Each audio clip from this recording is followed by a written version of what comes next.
Very, very good evening. Second transmission of the week. Tuesday night, the 19th of September 2023. Been doing some rearranging with the transmission, so you'll see, try to set things up in a slightly different way. We'll see how it goes. Very, very good evening, Lee. Very good evening, Gary. Thanks for joining us. Oldham Council. So we're clear. The man's name is, from what I can pronounce his surname, it's Alexander Bogatov. Well, Alexander Bogatov, you're going to make Oldham even more infamous than it already is, because by the time I'm finished with you all, this is a liberal Western democracy. And I will do everything possible to fight to protect this liberal Western democracy. And this council will not interfere in free and fair elections and get away with it. Do not fear them. Do not fear any of them.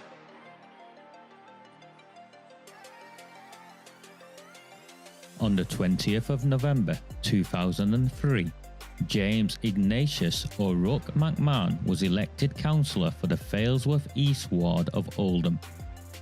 Deeply ambitious, he ruthlessly rose to power, and by 2011 he was already leader of the council. In 2015, exploiting a Labour Party loophole, he became MP for Oldham West and Royton. If only the people of the town knew then what they now know. Do not fear any of them.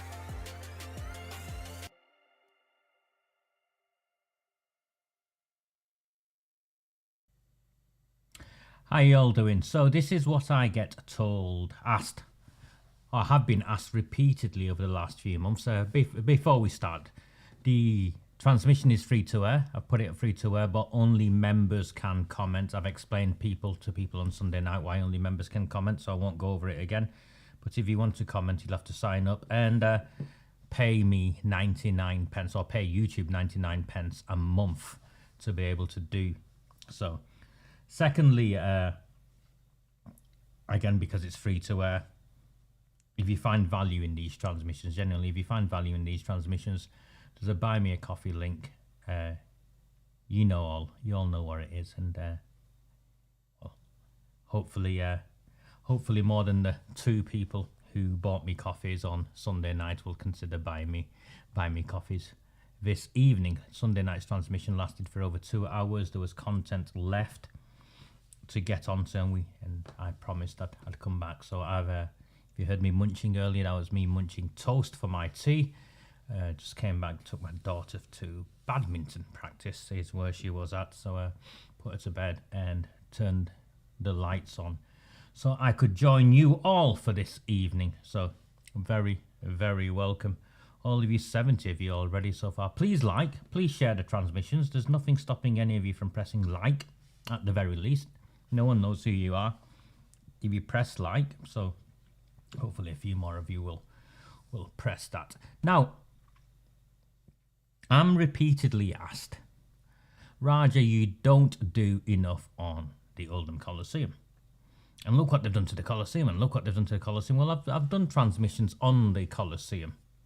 I've done transmissions on the Coliseum. And my issue with the Coliseum, and I struggle with it, I'll be honest with you, I struggle with it, is the people who complain about the Coliseum are the ones who in the main, not always, but in the main, refuse to speak out over the cover-up of the grooming and gang rape of our town's children. So part of me is driven by that. I see the Coliseum issue as a middle-class issue, as very much of a middle-class sort of issue. And I struggle with it. I'm like, oh yeah, you only care now because you can't go to the theatre. But I'm wrong. Of course I'm wrong. Because I'm learning on this journey as well, and I can't pick and choose. I fight for everyone, and I should fight for everyone. So we're going to start with the Coliseum. Now, you saw at the last council meeting Sam Al-Hamdani essentially stand up and called the leader of Oldham Council, Arooj, Shah, a liar. Point of clarification, I think he said. He stood up and essentially called her a liar when she tried to distance the council from the Colosseum. Now, the thing with the Colosseum is it is council owned. The building is owned by the council, and the council subsidised extensively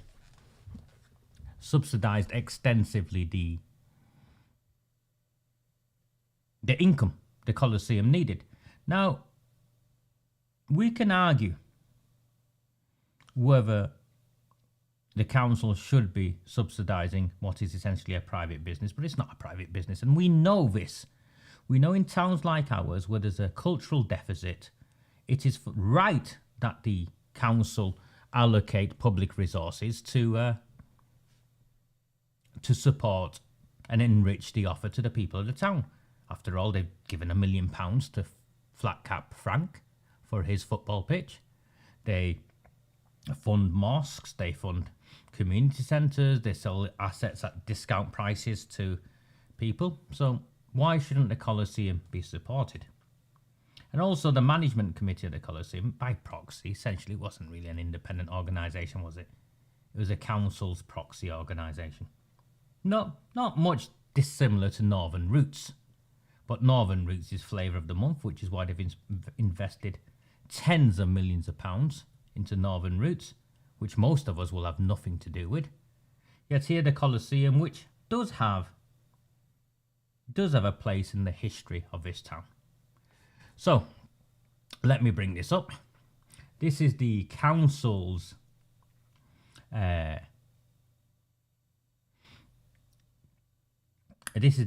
council spokesperson, unofficial spokesperson, Charlotte Green, allegedly a local democracy reporter. So I always worry when Charlotte Green writes a headline. And you'll have to excuse me if you hear, sniffles, and I've just not been well. I don't know what else to say. I've not been well enough. Able to shift what I've had. But this is the headline. Council says Colosseum site couldn't have been saved despite report findings. The headline itself is presented in a way as to present the council's viewpoint rather than the contradiction, which is that this report that's, gone into it, and we'll press it and you'll see, confirms that the council were talking a load of nonsense. Remember, the deputy leader of Oldham Council, Shahid Mushtaq, just before the elections, when all this was going on, claimed the building was riddled with asbestos. And also, the narrative coming out, it was past its life and no longer fit for purpose, blah, blah, blah. And we now know that what's taking place with the Colosseum is that they really want the land. We know what this is. It's a land grab. Essentially, it's a land grab. The council also lied, and I use the word intentionally lied, when they talked about the replacement for the Colosseum being this new exhibition space or performance space, because that space was being developed in parallel. It was never in the plans to be a replacement for the Colosseum, but then they suddenly changed the language and said this is the replacement for the Colosseum, and it's a new theatre, even though it's been proven by Jane Barker in the main, I think, does not meet the requirements of what would classically, traditionally be called a theatre, and also the space was completely inadequate. And then there's the other issue of it won't be ready. That's if it is built for another 3 or 4 years. And with the track record this council has of building things and the failed attempts in the past, if I was a betting man, I wouldn't be betting on a performance space, a theatre being built on time or on budget. Now, the truth then comes out. And this is, let me just press this and it opens up. And you can see Charlotte Green. Oldham Council says Colosseum couldn't have been saved despite report. Let me get rid of all the nonsense. Oldham Council leader says the Colosseum Theatre building couldn't have been saved despite a new report suggesting it could reopen. There is no suggestion at all, Charlotte Green, is it? It clearly says it could reopen. And all it needed to reopen, and we'll read through this. You can see not fit for purpose. They reached agreement with those who were in charge of the Coliseum over 10 years ago that the building was not fit for purpose. Well, if you told me I was getting a brand new £30 million Coliseum, of course I'd agree that the existing building isn't fit for purpose if I owned it. If you gave me, I don't know, I'd drive a nice little Mini, I suppose. And if you gave me a, I don't know, I'm not really into cars anymore, but you get the idea. If you gave me something shiny new 10 times the price as an alternative, as long as I agreed what I had was no longer fit for purpose, of course I'd say it was not fit for purpose. So that's the context, and of course the context is completely ignored by Charlotte Green, because we know whose payroll she's on. Let me do that to it, so that should bring it up a bit better for you. But the new venue in the emerging cultural quarter, they've been using the term cultural quarter for the last 25 years. There's nothing emerging about the cultural quarter. It's nonsense, because the cultural quarter was meant to have the Friends Meeting House opposite. Is it the Friends Meeting House? The Mason's place, sorry, and the theatre they're redone, but that bid fell through because they put a contradictory bid in for Northern Routes. So when you put in two bids to the government, they funded one. They funded Northern Routes. They did that on purpose. Someone did that on purpose. It is the first such master plan for a new Coliseum for the town.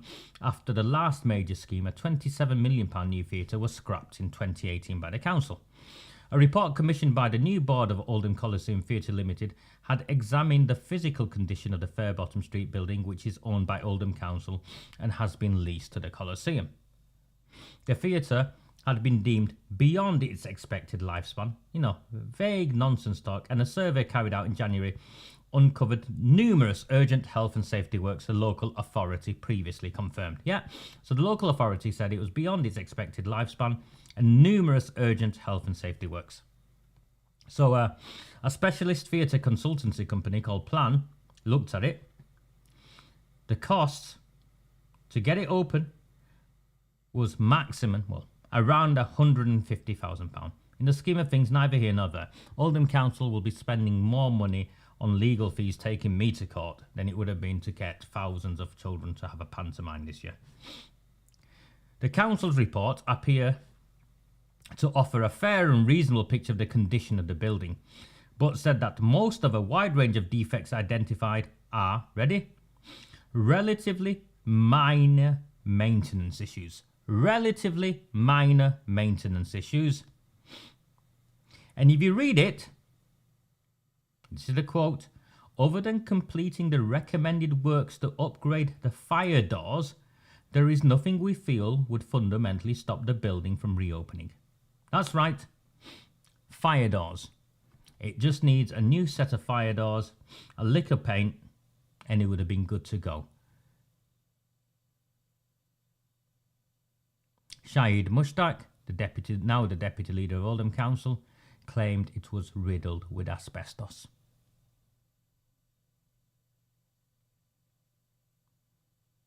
Was he misleading you, or was he lying to you? For the long term, moving forward, it just needed work on the heating system, pipework, electrics, lift structure and roof over the medium term. Nothing. Really what they're saying is nothing. Even the new chair of trustees, Duncan Craig, said the assessment showed the building on Fairbottom Street was not beyond repair and with investment could be used again.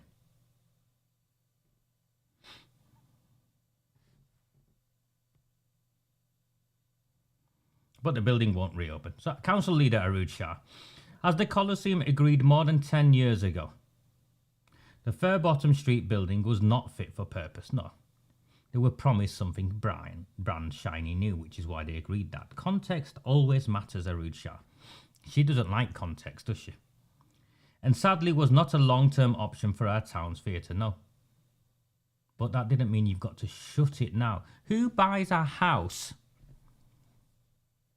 for 3 years' time and then moves out of the existing one and sofa surfs and is homeless with their family. Who does that? No one will do that. And this is effectively what Arooj Shah's council have done to the Coliseum, to you, to the theatre offer. Despite major works over several years, it had reached the end of its lifespan. Again, the report clearly contradicted that. That is why the previous iterations of the Coliseum Board were involved in the design of Oldham's new theatre. They've already said in black and white that this new performance space is not a theatre. Modern and inclusive theatre a reality. Absolute nonsense, because I go to theatres. I do go to theatres. I take my daughter to theatres. I enjoy the theatres. The best theatres I go to are the old ones.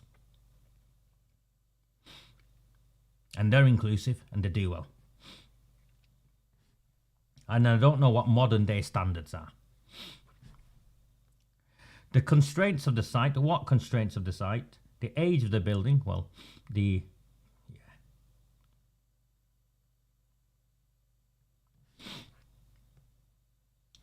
survey carried out in February and the subsequent independent report from the new board do not address these new underlying issues. No, they do address the new underlying issues, because what this report said, so, and I'll go back to it, not beyond repair, and with investment could be used again.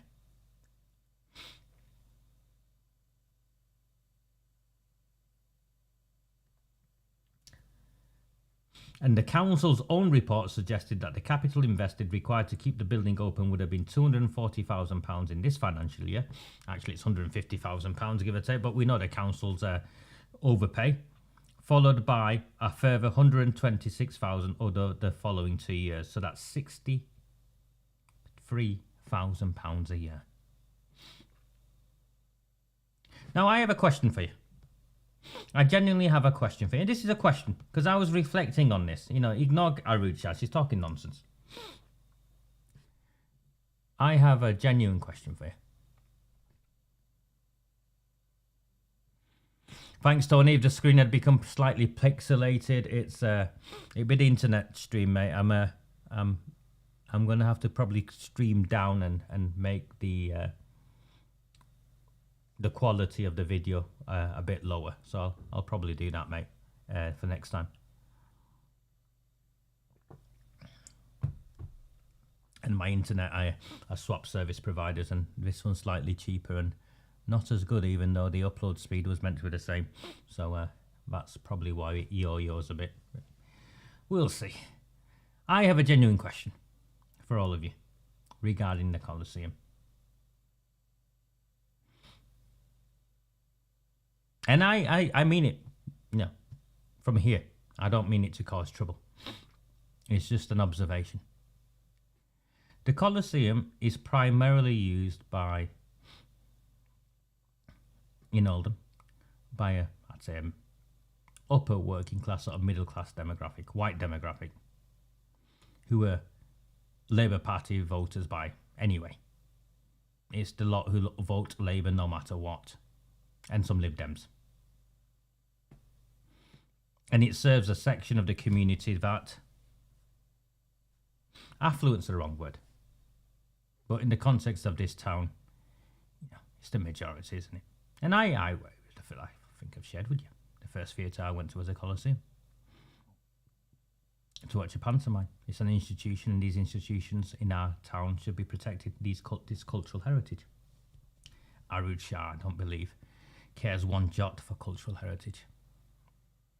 Now, my question is this. If this had been a facility in Oldham's Pakistani community in Glodwick, would Arooj Shah have reacted and responded this way? Would Shahid Mushtaq have reacted and responded this way? I do not believe so. If this had been a facility or a service that was widely used by the bloc voting minority, would Arooj Shah, Shahid Mushtaq, Abdul Jabbar have done this? I'm asking you, I'm sharing my opinion. I don't think they would have. I think they've got away with this because of the demographic, and the demographic will politely object. They'll stand up in a meeting and say, no, that's not quite right, Arooj. You know, like Sam Al-Hamdani did. I actually said this, and sit down and politely call her a liar, and that'll be the end of it. He won't do anything else. No one else will do anything else. No. And that's, again, one of the reasons why I've stayed away from it, is because I wanted to see what these people did. And we've seen it, haven't we? They've done bugger all. They've done next to bugger all. They've highlighted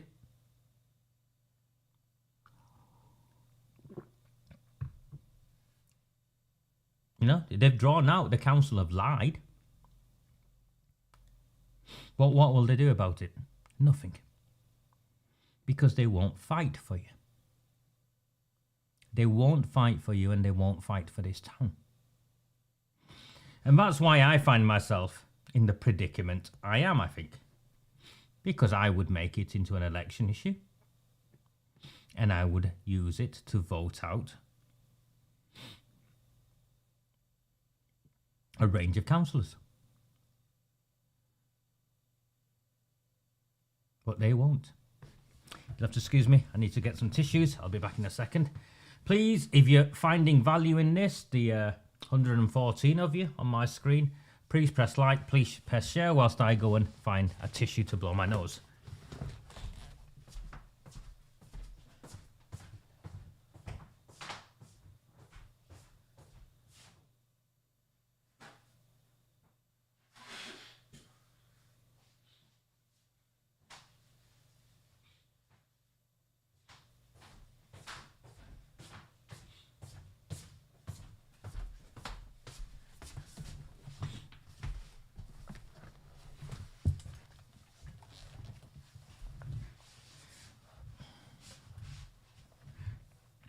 Yes, Gary, like the Millennium Centre.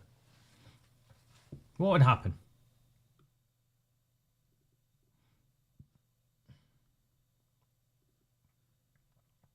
Let me get this somewhere. There you go, that'll do. Like the Millennium Centre.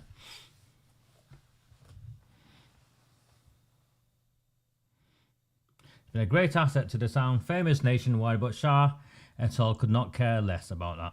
And remember, Shah at the council meeting said she wasn't aware of any plans for the site. Well, we've all seen the plans for the site. It's housing.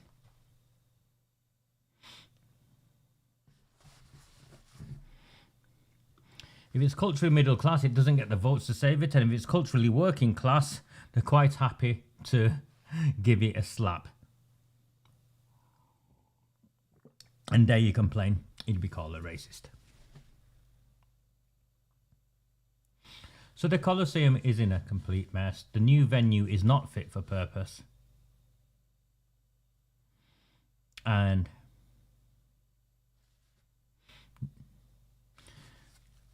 this is it. This is the end of it, isn't it? It's a whimper. A whimper with Charlotte Green rewriting the headline. So Oldham Council says Colosseum couldn't have been saved despite report. That's not really what the headline should have said. The headline should have said, Colosseum report shows Oldham Council as liars, as misleading the town, as unnecessarily destroying our town's heritage. And I maintain, I honestly do maintain, I'm of the opinion that had this been a facility, a service used in the Asian community, in particular in Glodwick now, with the way resources are being diverted to Glodwick, particularly in Glodwick and Arooj Shah's backyard, Shahid Mushtaq's backyard, they would have found £100,000. And remember, in the background of all of this, if we're going to racialise it, in the background of all of this, because I don't want to racialise it, when they need the money, they find the money when it suits them. I maintain to this day that the £1 million given to Oldham Athletic, and I don't blame Frank Rothwell for taking it and exploiting the opportunity. He's a businessman. Fair dues to him. But I'm very clear, that was a bribe. That was a bribe, not to Rothwell, but to the immediate community around Royton, thinking it would get them votes.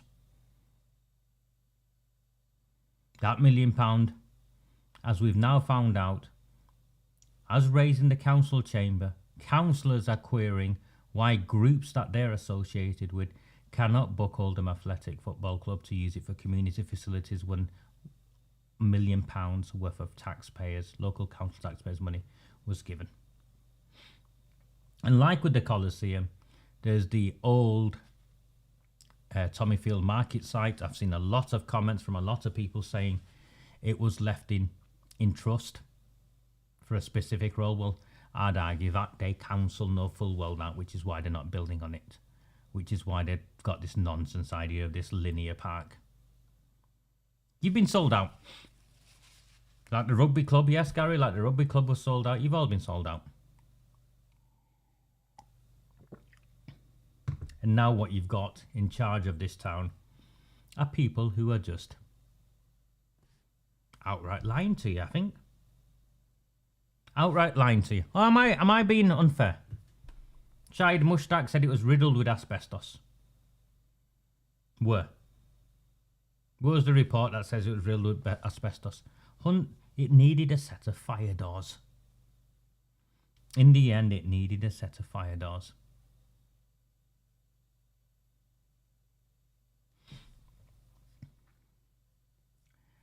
Moving on.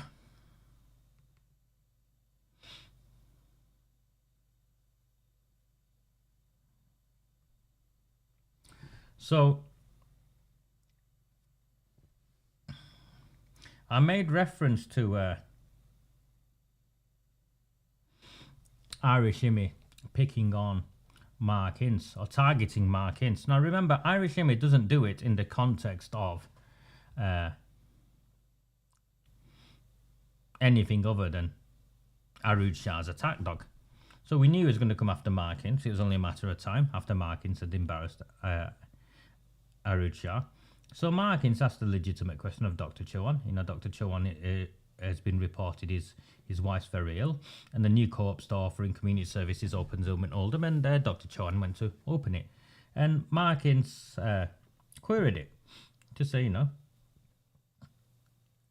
Dr. Chauhan couldn't come to the civil service on Sunday to attend Shaw and Crompton's Parish Council Chair's civil service on Sunday, yet he can rock up to open a supermarket in Shaw.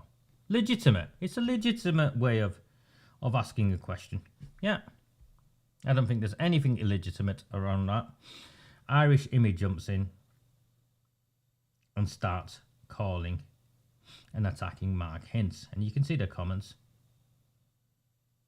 Talk about gutter politics. And who would want to go to the racially motivated rant fest of a meeting anyway?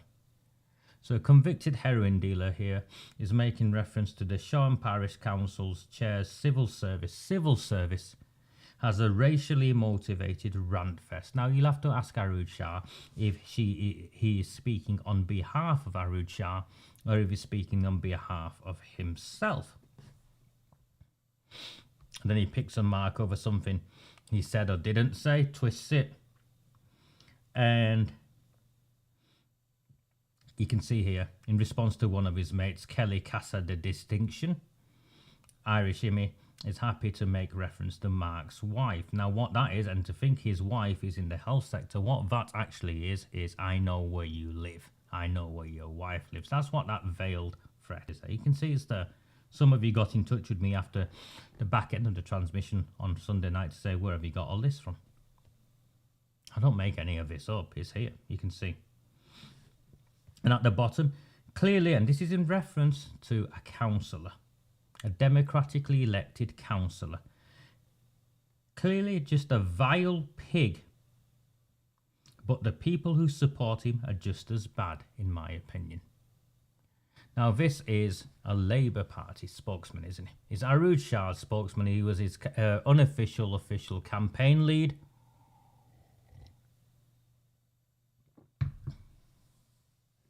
And you can see. So this is what we've launched. Or what I've launched. We've launched Labour's Dirty Dozen. And we're going to get these leaflets done, I think, for after Christmas. And we're going to hand them out, not just through letterboxes, but I'm going to stand outside with a team of volunteers, stand outside the Civic Centre. and hand them out, particularly in the context of what has just been attempted, which is to try and censor and silence me. And I'll share that letter in a minute. So as a consequence of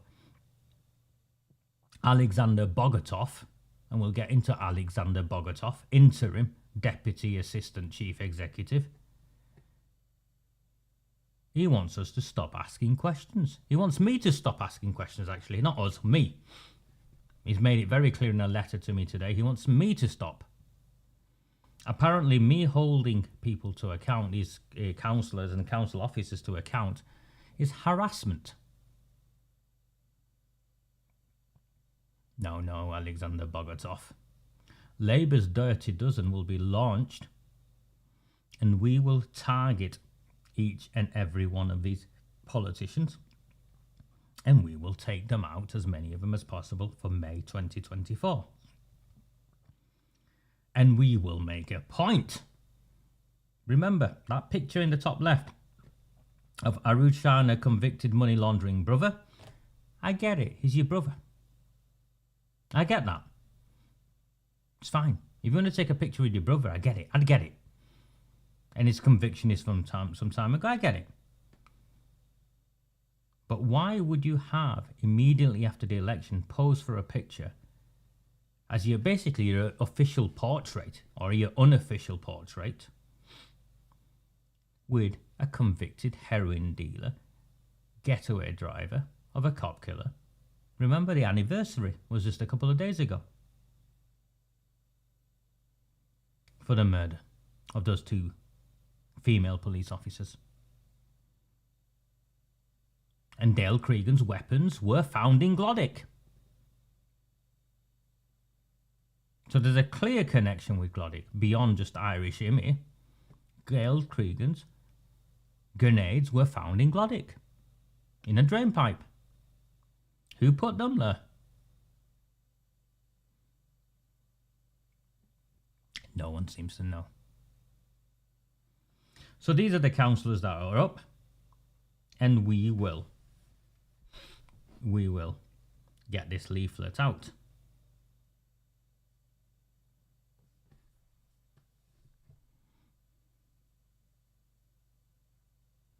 Because one of the things they want me to do is commenting on issues like this. We're restoring the old library to its former glory. What they forget to mention is that the restoration of a public building such as the library, what they're actually doing is carving it up and taking it, or taking most of it, or significant parts of it, for their own private use. So Arooj Shah can hold court in it. Remember, the library, it backs into Glodwick. If you know Oldham, you go behind and you start to enter Glodwick. Now the councillors want to hold court. The councillors want to hold court in it. It's the mayor's parlour. The councillors want to what? Sip a masala chai, nibble samosas, or scoff sausage rolls. Take your preference. It's outrageous. It's completely outrageous what they want to do. And apparently it's a bright new feature. No. And again, I struggle with the opposition councillors, because I'm clear on this position, on my position. Once I'm elected MP, I will campaign to make sure that the old library remains in public use. Stuff you, Oldham councillors. You want to meet, you can go and meet in one of the chicken shops, or one of the community centres that are underfunded, where the heating doesn't work and rain comes in through the roof. Have one of those. Meet in one of those buildings.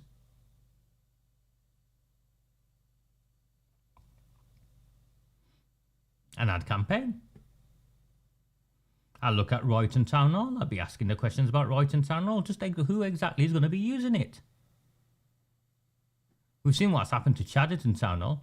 It's, to all extents and purposes, become the offices of, the palatial offices of the MP. In some dodgy arrangement where he got to take possession of it. And I say dodgy because it was never tendered out. No one did an assessment to see how much the rent was worth. It's dodgy.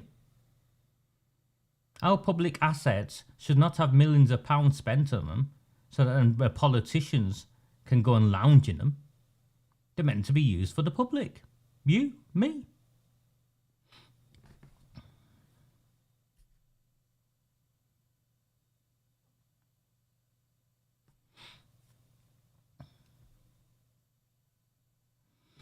Warren Bates contacted me earlier. This was Warren at the protest on Vigil on Saturday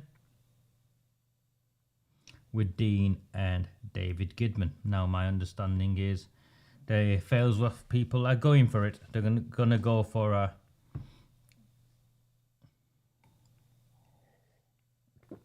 they're gonna go for it and take out Fryer and take out the Failsworth Independents. Lucia Ray, I think, is the one who's up.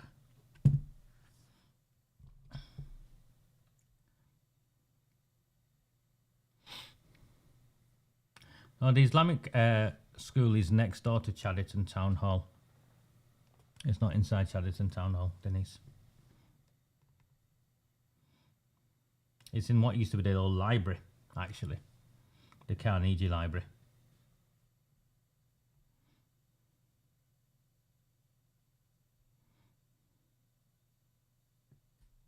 I know they're still holding weddings at Chadderton Town. You've got to book them, but the idea of it, of the MP having offices there, is wrong. Okay, this is what came from a company called Brown Jacobson by email. I've got my address there, don't worry about that, because, you know, everyone's seen my address by now, but I put it on the leaflets, and I do it on purpose. I do it on purpose because they thought they'd put pictures of my front door and publish details of my address to scare me. Well, that's my address. So this firm are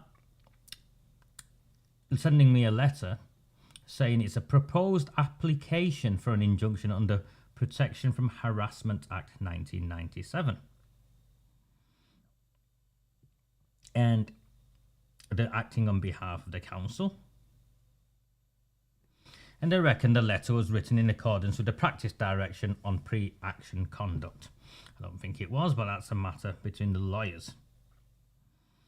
The council intends to make an application for an injunction. You have persistently displayed a course of conduct over an extended period of time and from at least as early as 2019, which has and continues to cause alarm and distress to a number of individuals at the council and on numerous occasions in relation to each.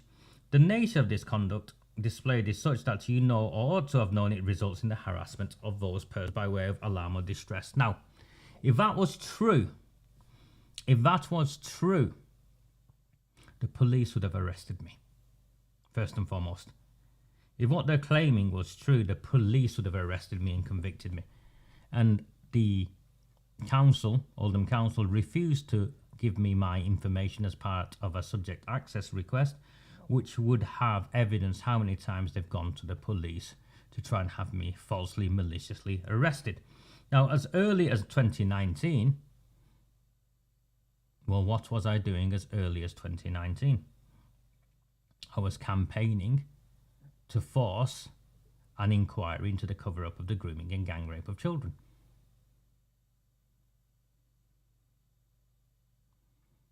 And it took us the best part of 3 years, over 3 years, 4 years, 3 years, 4 years. It took us for Andy Burnham to admit that children were groomed and gang raped in this town. The authorities knew about it and failed them. You can argue cover up with me, but we forced them to admit that. And we forced Greater Manchester Police to launch Operation Sherwood. So if me campaigning on behalf of justice for children causes unspecified people alarm and distress, I couldn't care less, because this is a democracy. This is a democracy. So they put out a summary of my behaviour, and this is where it gets really, really interesting. And should I wish to avoid an application being made to the court, then the council invites me to comply with the requirements set out below. So let's have a look at the behaviour. For over at least the last 4 years, you have engaged in a campaign of repetitive, frequent, oppressive and offensive correspondence. Of course, they won't be able to evidence any correspondence I've sent to them that is repetitive, frequent, or oppressive or offensive. I don't write to the council. That's what correspondence means, doesn't it? I write to you. I don't write to the council, so good luck with that. You continually publish on your website and social media accounts, including but not limited to Facebook, YouTube, Telegram and Twitter, posts relating to the council, its employees and representatives. Well, what's wrong with that? Are you saying I can't post on my own social media platforms information to do with the council, its employees and its representatives? Are you saying I can't do that? There's no laws to say I can't do that. You have posted a significant number of posts, including 242 YouTube videos, a 7-part blog and countless Twitter and Facebook posts. And for the malicious blogger who's watching this,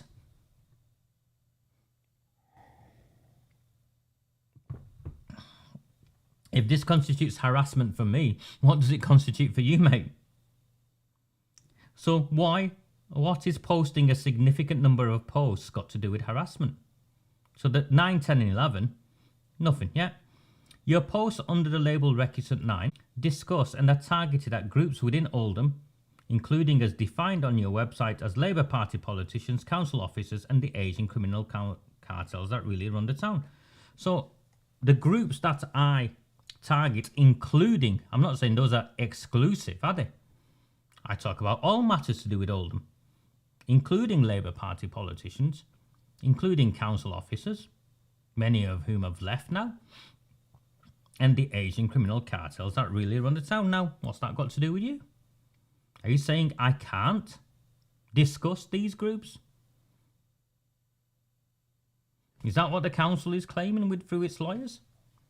Your posts regularly name individual employees or representatives of the council and make threatening and accusatory personal and professional allegations about them.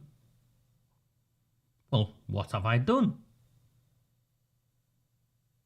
Threatening? I've never threatened anyone. If I'd threatened anyone, which is what Irish Shimmy has just done to Mark Hints, I'd be arrested. I've never threatened anyone.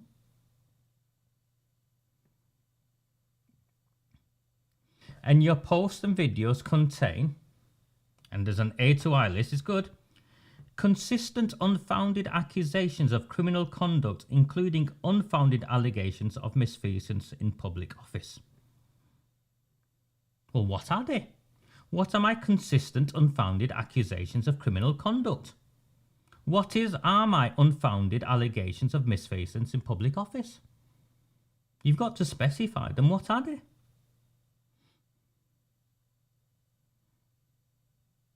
Consistent and repeated unfounded accusations that individuals working for the council have been guilty of perverting the course of justice, in particular suggesting that such individuals have covered up child sex abuse. They're trying to claim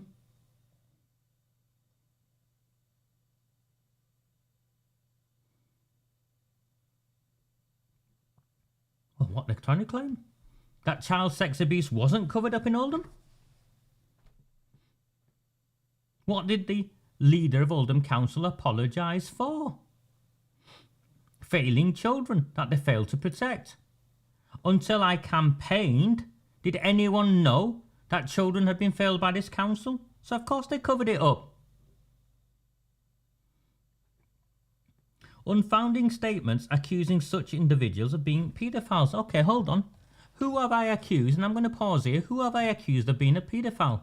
a child sex offender. You guys tell me, who have I accused of being a paedophile of a child sex offender? I know who I have. Those who have been convicted of being child sex offenders. Name me one person I've accused of being a paedophile incorrectly. Have I accused Arooj Shah of being a paedophile? Of course not. Have I accused Harry Caffrell? No. Any other councillors? Paul Entwistle, the borough solicitor? Of course not. Who have I accused of being a paedophile? This is your money, people.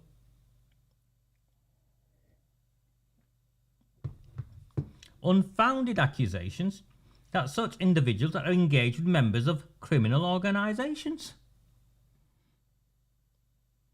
Arooj Shah celebrated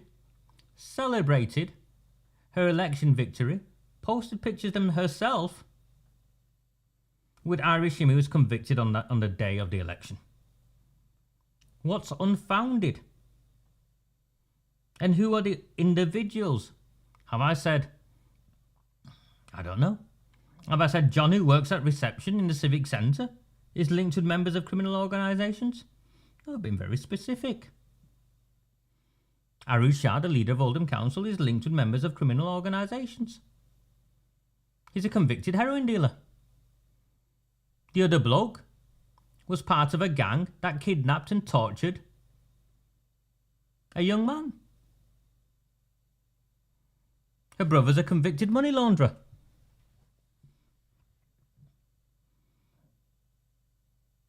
Thank you, Gary. Rod Blythe.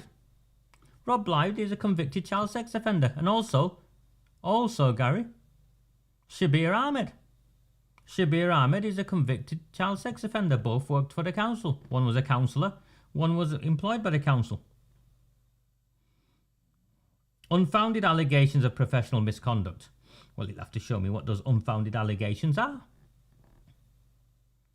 Comments which are offensive regarding the appearance, weight, intelligence and capacity of individuals. Well, let's work backwards.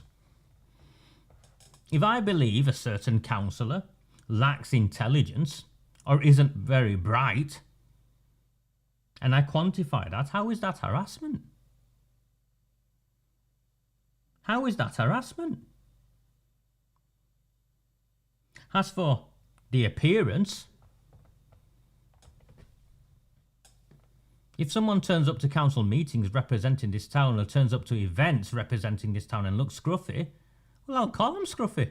I'll make reference to their inappropriate dress sense. The council has a dress code. Who is it? Mark Kenyon, Councillor Kenyon, turned up to the council meeting last week wearing a pair of shorts. If he worked for me, I'd have sent him home. Is that harassment? You've rocked up to a formal council meeting in a pair of shorts. That's inappropriate. Get home and come back and wear with some pants on.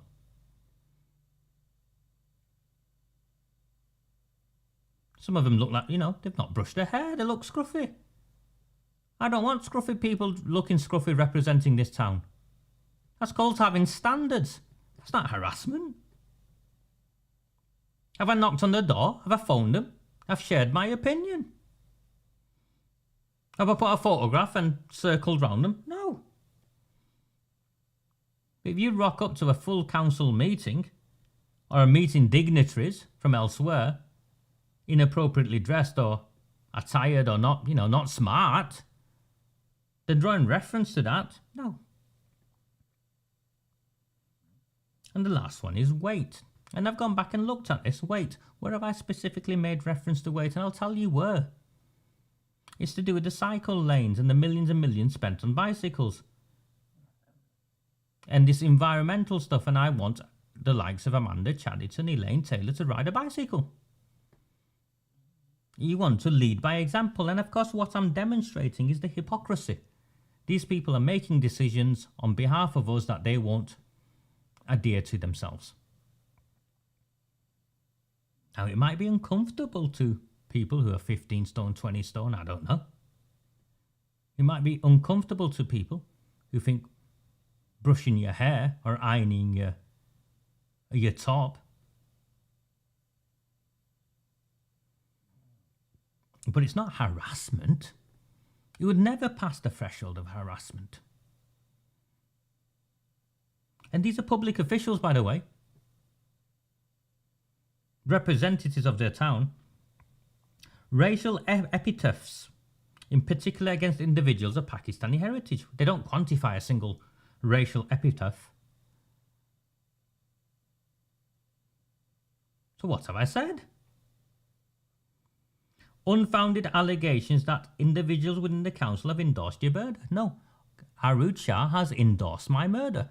The leader of Oldham Council has endorsed my murder, and I can evidence that because posting love hearts with "Ain't You Sweet" in response to a man who says is talking about me and saying I'll make sure he never votes again. Well, how does an individual never vote again? You kill him. That's my murder.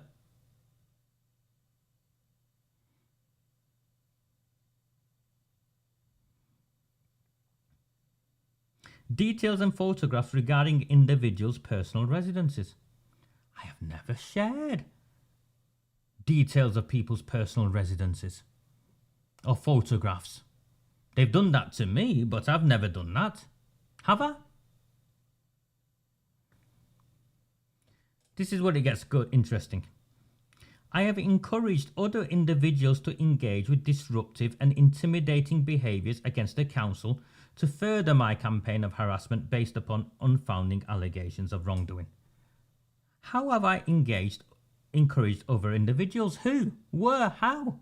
Am I now responsible for other people's actions? Have I ever asked a single one of you to do anything unlawful? Have I not maintained from the beginning that we will win this at the ballot box? Lawfully? Don't be able to evidence any of this, but in terms of disruptive behaviour, what am I supporting you to do? Hold them to account. How to ask questions, how to submit freedom of information requests, how to campaign, how to lobby. Your behaviour may now be escalating. On the 28th of May 2023, you posted on Facebook that you had taken a 2-week break and was feeling refreshed and ready for another 12 months. You set out a plan for a weekly format for the next 12 months, which clearly shows that you have no intention to cease your campaign of harassment. What I set out on Facebook on the 28th of May 2023 was how to remove the last 2 Labour Party councillors, remove this council from Labour Party control, and spearhead my campaign against Jim McMahon and take him out at the ballot box at the general election. That is called an election. I set out my election campaign strategy. This is a council attempting to interfere, not just in freedom of expression, they are attempting to interfere in free and fair elections. And notice they do not provide any evidence of who, when, where, how. No evidence. Your campaign of harassment is oppressive and entirely unacceptable. Your continued actions have caused alarm and distress to numerous employees and representatives of the council. They're claiming as far back as 2019. So if it's been for 4 years, why have you not spoken to me? Why have you not spoken to the council? But this is the best line, the bottom line. Oldham Council are claiming my actions have impeded the council from effectively delivering service to the people of Oldham. They are shit at delivering service to this town because of me. They cannot deliver services effectively to the people of this town because of me. Well, last I looked, they were inept at delivering services to the people of this town long before I came along. All I've done is educated and supported people to hold them responsible for their ineptitude.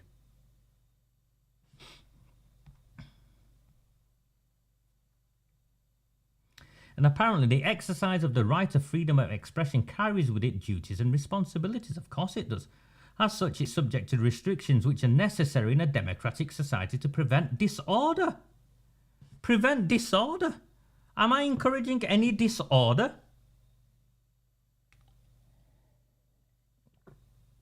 and for the protection of the rights of others. Well, who are the others? In order to avoid an application being made to court, we require that you agree to refrain from all of the following conduct. So all of this following conduct in the main is to attempt to stop me campaigning in the lead up to the May 2024 local elections and the subsequent general election. Using profane, foul or abusive language in relation to employees, officers and members. Well, I don't use foul, abusive language in relation to employees, officers or members. I don't call them an effing this or that. Irish image just done. Vile pig.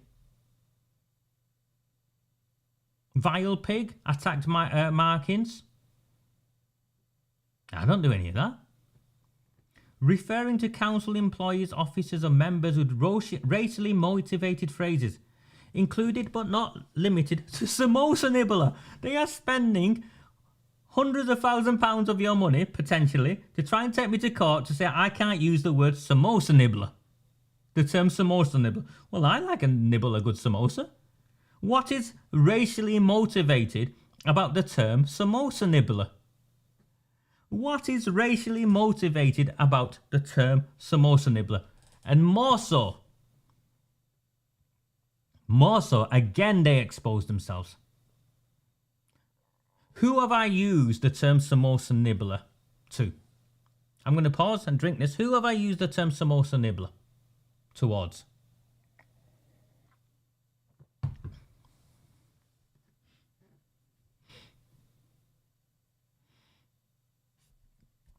I'd say I'd impeded the sort of services that are unlawful and illegal and a council shouldn't be involved in.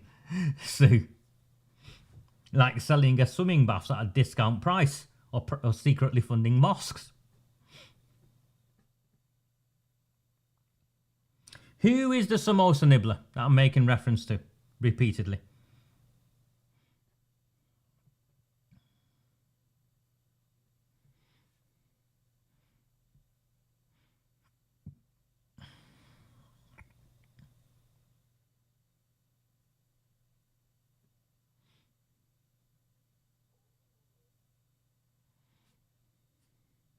Thank you. Jim McMahon, Denise, and thank you, Tony. Jim McMahon is not a council employee. He's the MP. So who are they really representing, Tony? What are they trying to do here, Tony? They're trying to interfere in free and fair elections. Suggesting or implying without any proper basis that council employees, officers or members are or may be paedophiles. Well, I haven't suggested or implied that any council employee, officer or member is a paedophile, apart from those who have been convicted of being paedophiles. Because if I had, I'd be arrested for malicious communication. The police would have arrested me. If I said, sorry, I'm picking on someone here, Gary Tarbuck is a paedophile, and I'd posted it, Gary Tarbuck could go to the police and the police would arrest me, rightly so. And I'd be convicted for malicious communication. I've not suggested or implied that any council employee, officer or member is a paedophile other than those who have been convicted of being child sex offenders. Asserting without any proper basis that council employees, officers or members are involved in or covering up of being involved with child sex exploitation. How can I have asserted it without any proper basis when a report confirms this? When the report confirms this.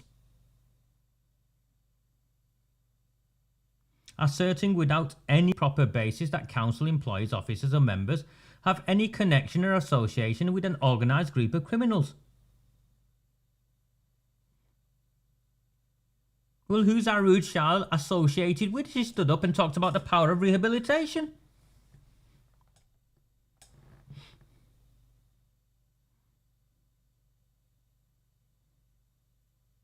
And of course, when we talk about samosa nibbling, Sue, and I use it the way I use it, it has a number of purposes. One, it mocks. We are British, we mock, we humour. It's one of our character traits as a nation. We mock our politicians for what they do wrong. And I talk about the samosa nibbler in that sense because he turns up to events almost exclusively with Asian men. I find that difficult to accept. And he's been pictured with samosas, so much so that I now picture myself with samosas. I even saw a picture recently of Lewis Quigg and some of his Bangladeshi candidates talking about no samosas, but the food was nice.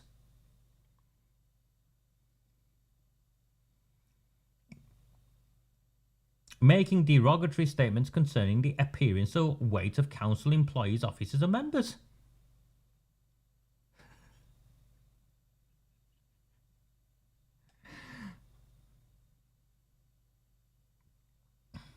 Posting on social media the address of or images of any residential property of any council employee, officer or member. I haven't done that. You know I haven't done that. You know I never would do that because of what these people have done to me. And if I'd done that, I would have been arrested. And of course they can't quantify any of this. Whilst these restrictions do interfere with your free expression, such restrictions are necessary and proportionate in order to protect the rights of others. Well, you've got to quantify where I've done these things, or where I've done these things that are unlawful. Namely, those who have been and may in the future be victims of your conduct. This is clearly what's known as a strategic lawsuit against public participation. Is intended to stop me from campaigning in the local elections and the general election and to interfere in free and fair elections. In light of your aggressive and threatening behaviour, where have I been threatening? Where have I been threatening? We are of the view that alternative dispute resolution, no, methods are highly unlikely to effectively resolve this matter. No, I insist. Because as part of this process, if you believe I've done something wrong, they've got to offer me what's called alternative dispute resolution, ADR. I'm going to respond to them. I insist on ADR. Once I have an understanding of exactly quantifying what exactly I'm meant to have done, where, when, how. You are now required to confirm by return that you will immediately cease the aggressive, threatening and unacceptable behaviour, blah, blah, blah, by the 13th of September. The council seeks an injunction against you only as a last resort.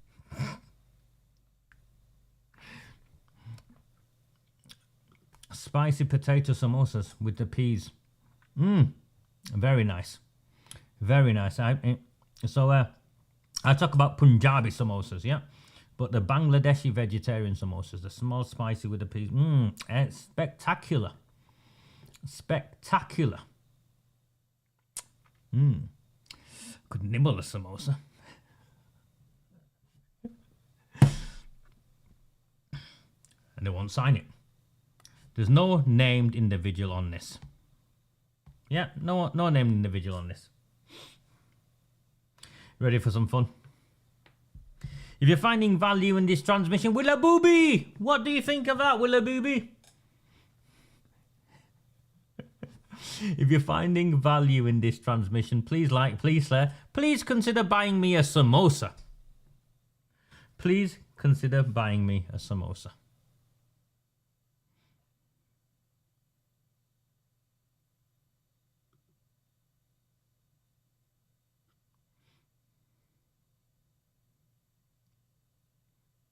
Exactly, Gary. Exactly.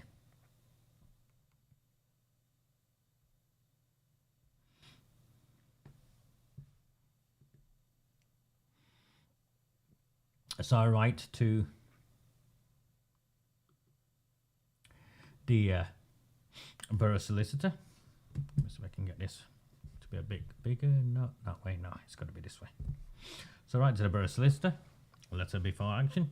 Dear Mr. Entwistle, as Oldham Council is aware, and I set out Article 10, freedom of expression, because it is in violation of my human rights. And Protocol 1, Article 3, right to free elections. And I've highlighted in bold the free expression of the opinion of the people in the choice of the legislator. Yeah, free expression.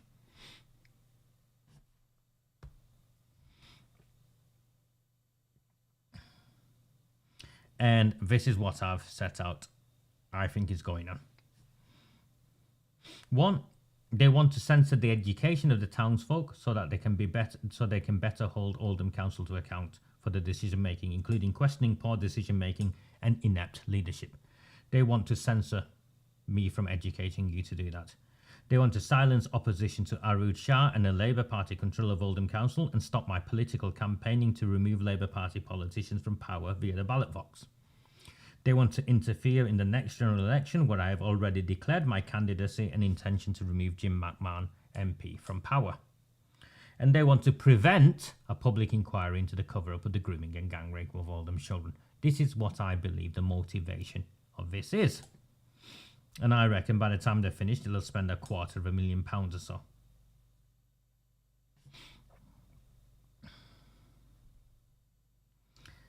I contacted the directors of Brown Jacobson because they sent me an email, or it looks like they sent me an email from an OBC11 this account.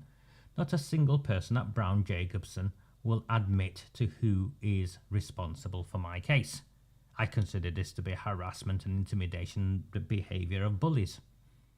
If I've written to you, then wanting you to resolve something with me, there'd be a named contact person, wouldn't there, at the other side?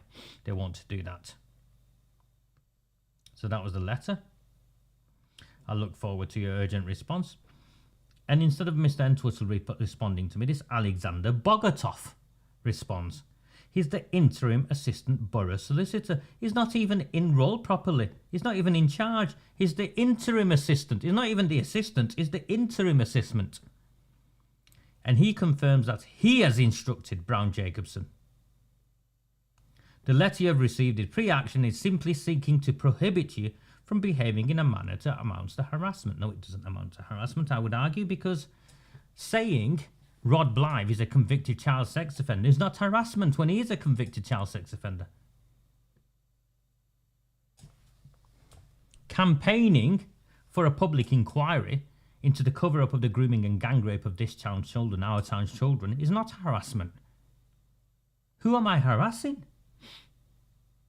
Am I harassing Gerard Jones, that Maggie Oliver herself referenced as a liar this week?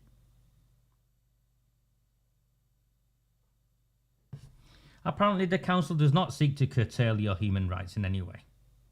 Regarding costs, should the matter proceed to court, the council will seek to recover all costs from yourself. They forget, in his arrogance, Bogotoff forgets some crucial words. Should we win? Does anyone really think once this gets to court, they're going to win? Raja Mir objected to Councillor Mark Kenyon attending a full council meeting wearing shorts. He felt that was inappropriate attire. Raja Mir objected to Councillor Elaine Taylor repeatedly turning up to the same council meeting wearing the same scruffy top that looks like it needs ironing. Raja Mir objected to Paul, Steve Bashworth, Councillor Steve Bashworth, because his shirt buttons were popping out and you could see his belly.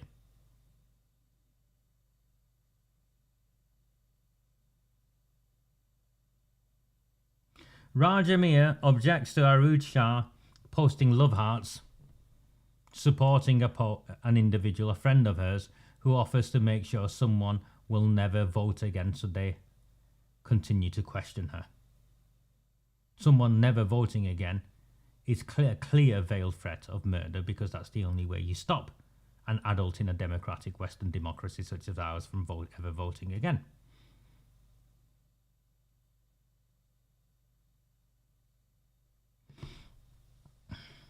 This is Alexander Bogotoff. Alexander Bogotoff wants to start off his LinkedIn profile by saying he's gained nearly 20 years of experience working within the legal industry. Unfortunately for Bogotoff,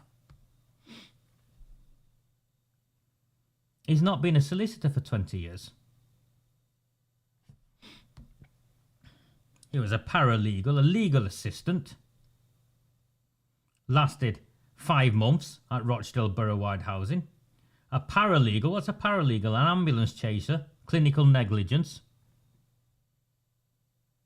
Thank you, Sue.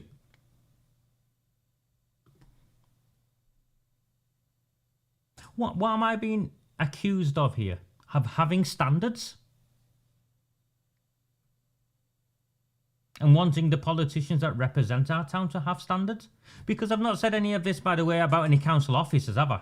Let's be clear. What have I said about any council officers? I haven't.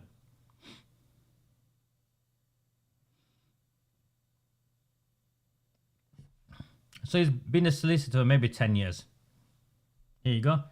On the Law Society confirms he's been a solicitor since admitted on 2011. So 12 years. But he wants to talk about his gained nearly 20 years of experience within the legal industry. Well, I'm sorry, if I was making the brews... sorry, I'm just laughing at this. If I was making the brews in a Formula 1 team, I wouldn't be claiming, I'm some sort of engineer or something with 20 years of experience in F1. You know what I mean. So this is Bogatov, right? And of course, the more you look into Bogatov, the more it starts to make sense. He's not even from here. Bogatov, from what I can tell, he's from America. Arizona. I first thought it was a Russian name. And maybe this is the politics of Russia, but no. Yeah, where you can't, you dare to criticize Putin. Maybe next time I'm on holiday and the plane crashes. It seems he's got some American connection. So maybe this is what they do in America. Where the big politicians censor, silence, super injunctions and all of that. This is the United Kingdom. We are the mother of democracies. You won't win Bogatov. This town won't let you. And I now call upon all opposition councillors to object to council tax money being spent on this nonsense.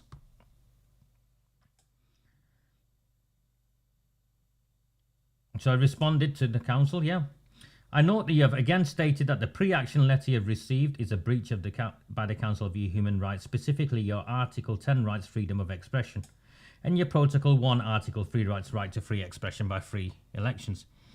I have already explained in my email to you on the 14th of September that the council does not seek to curtail your human rights. No, you haven't explained. You stated. There's a difference between you saying something in a sentence and you explaining. To expand on this further and to fully respond to your concerns, Article 10, he wants to now teach me what Article 10 of the Human Rights Act is, relating to freedom of expression. Apparently, there's conditions around maintaining and protecting the health and well-being of others. How is the health and well-being of others affected when I object to you not brushing your hair when you come to a meeting or rocking up wearing shorts? How is the health and well-being of others affected to a point where it goes to harassment when I object to councillors making decisions such as cycle lanes and wanting people like you and I to use them when they're clearly physically not of a condition to use them themselves? Can any of you see Howard Sykes cycling up St Mary's Way? How is that harassment? What I'm asking for. The mayor, exactly. The mayor has to tell them they can remove jackets.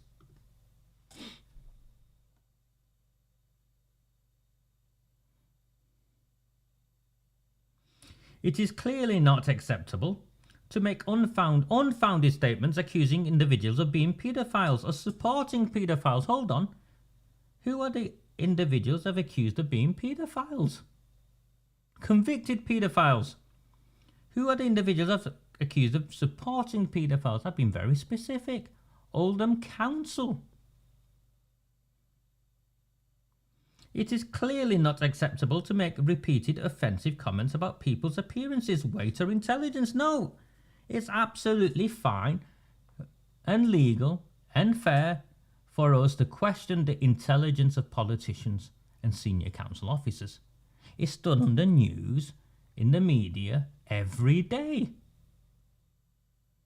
I maintain that Arooj Shah picking up something that's pre-written going blah blah blah blah blah blah blah blah blah blah blah blah blah racist deserves mocking.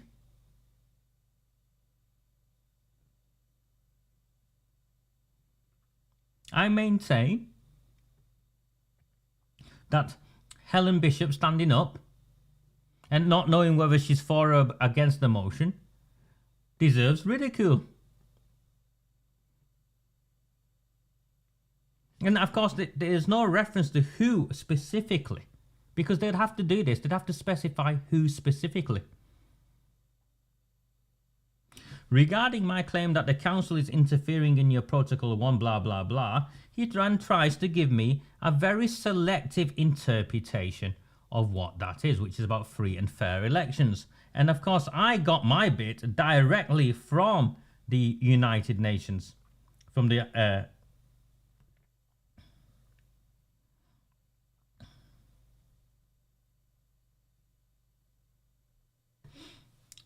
look at the bit I put in bold. I put this in bold. You can see it. Free expression of the opinion of the people. He's clearly attempting to interfere in my free expression.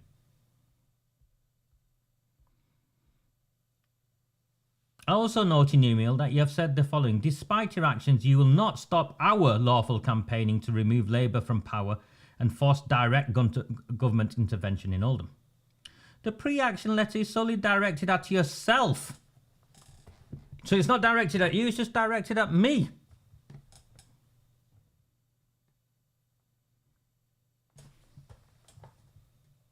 Is it just my campaign or is it our campaign? Apparently it has nothing to do with political process. He's admitted. The lawyers have admitted it has everything to do with political process. And my behaviour is not lawful campaigning. Well, if it was unlawful campaigning, I would have been arrested.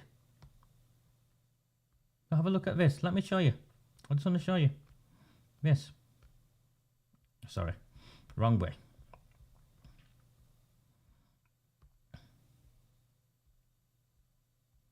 He's saying it has nothing to do with lawful, with political process. Well, here's the letter.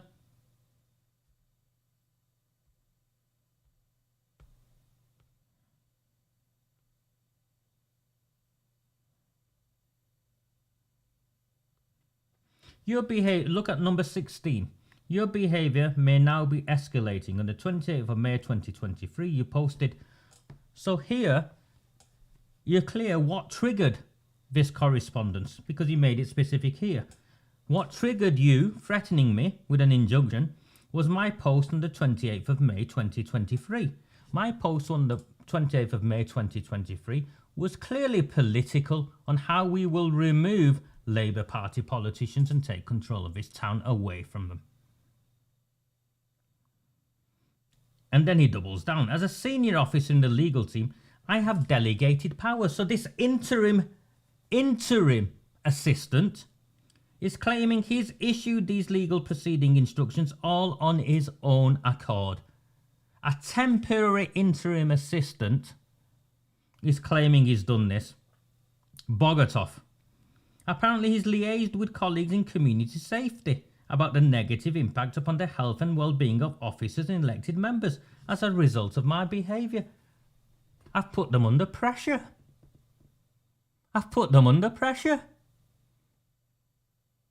Oh my, I've put them under pressure.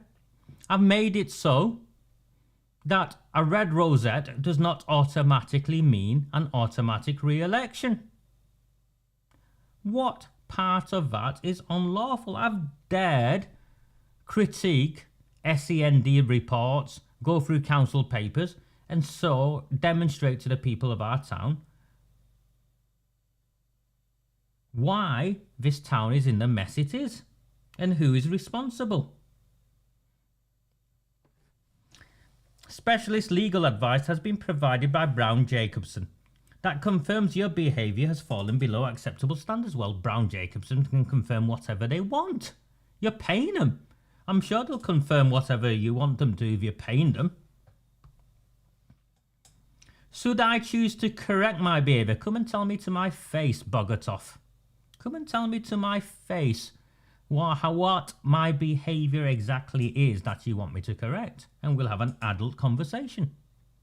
But you can't, because you want to harass, intimidate and bully me for political purposes. Political purposes. For clarity, the council's fees thus far in this matter are around £3,500 to £4,000. Not millions of pounds as I have suggested. I've not suggested millions of pounds. Have a look at the letter I've sent them. Bogatoff can't count.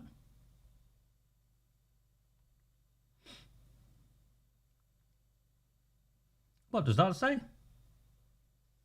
I will inform residents of the town of Oldham Council Tax its violation of human rights and that OMBC is spending in the region of £250,000 in an attempt to You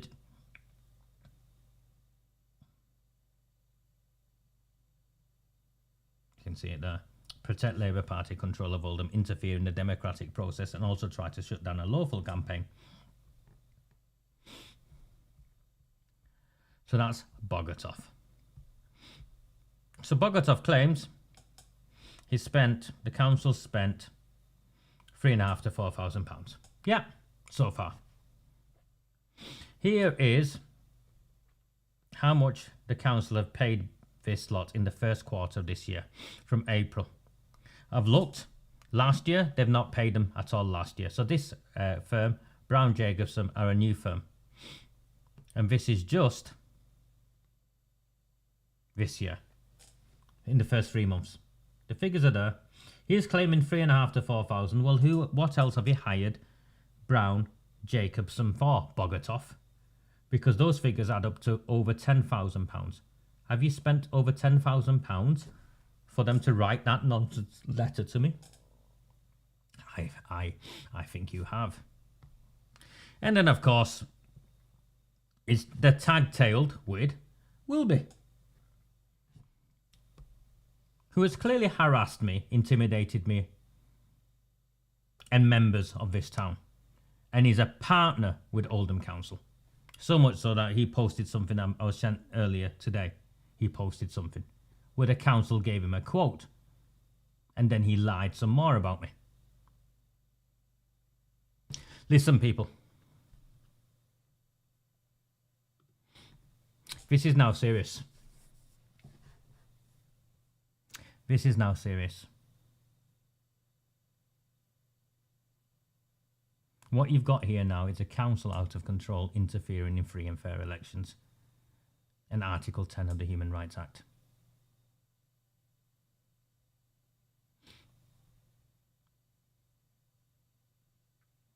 The opposition councillors need to issue statements objecting to what's been attempted by an interim temporary assistant. It's clear here. The chief executive has not signed this off. Even the borough solicitor has not signed it off. Do you think this interim assistant has signed it off of his own volition? If I was a betting man, I would say he's done this hoping that he gets something more than an interim position.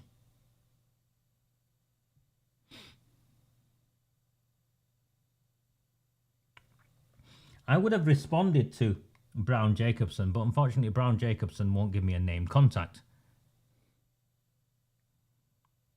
So I'll phone their offices tomorrow.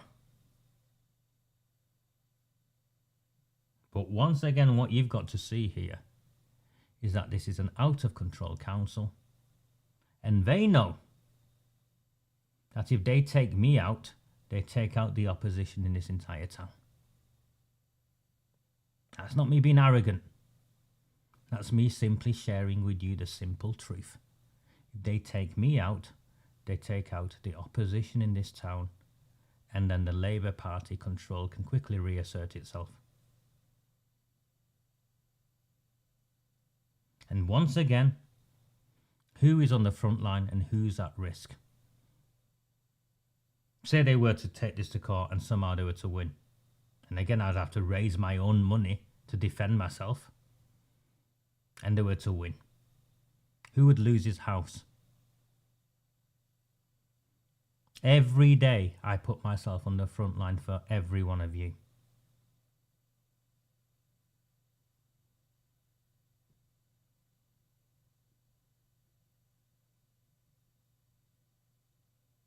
I like a samosa nibble. I do very much enjoy a samosa nibble. Would it be racist? What's the racist bit of it? Is it the samosa or is it the nibbling? What have I said? And of course, Jim McMahon doesn't work for the council. I don't think, And you turn up for tea and biscuits, don't you? There's the old joke when we worked in government. Put on a good buffet and Diane Abbott would turn up. She would. Put on a good buffet and Diane Abbott would turn up. Put on a good scran and you get, I'm mocking him. I'm also demonstrating him for being the hypocrite he is and how he prioritised one community over another.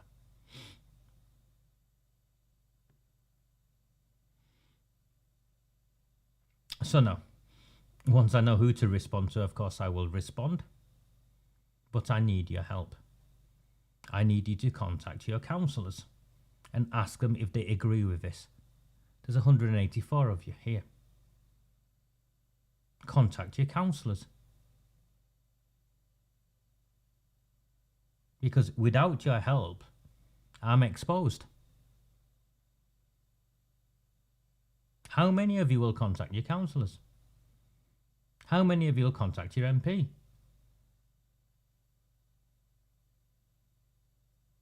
Sharing your outrage at what is being done and asking them to intervene, to speak out. However uncomfortable it is, this is the democracy. And the council should not be using public resources, your money, hundreds of thousands of pounds of your money, to take a man to court who's exposed the cover-up of the grooming and gang rape of this town's children, has empowered members of the public to hold the politicians and the public officials to account.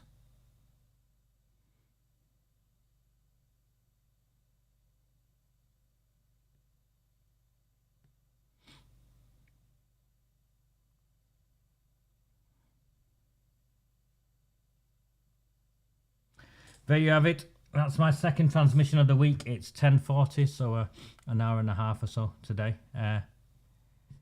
If you find value in these transmissions, please do consider supporting me, signing up, subscribing. It's 99 pence a month. Buying me a samosa. Thank you to the 3 people who bought me some samosas for this evening. Bought me a samosa.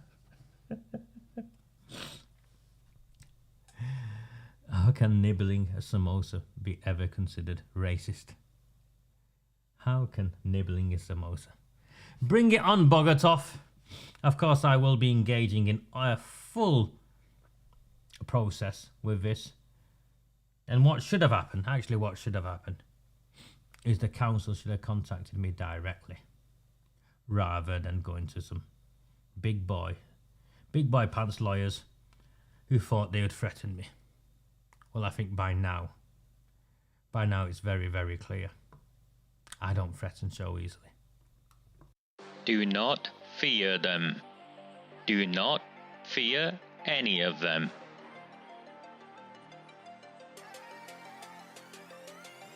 On the 20th of November 2003, James Ignatius O'Rourke McMahon was elected councillor for the Failsworth East Ward of Oldham.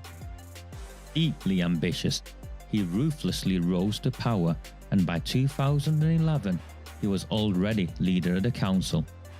In 2015, exploiting a Labour Party loophole, he became MP for Oldham West and Royton. If only the people of the town knew then what they now know. Do not fear them. Do not fear any of them.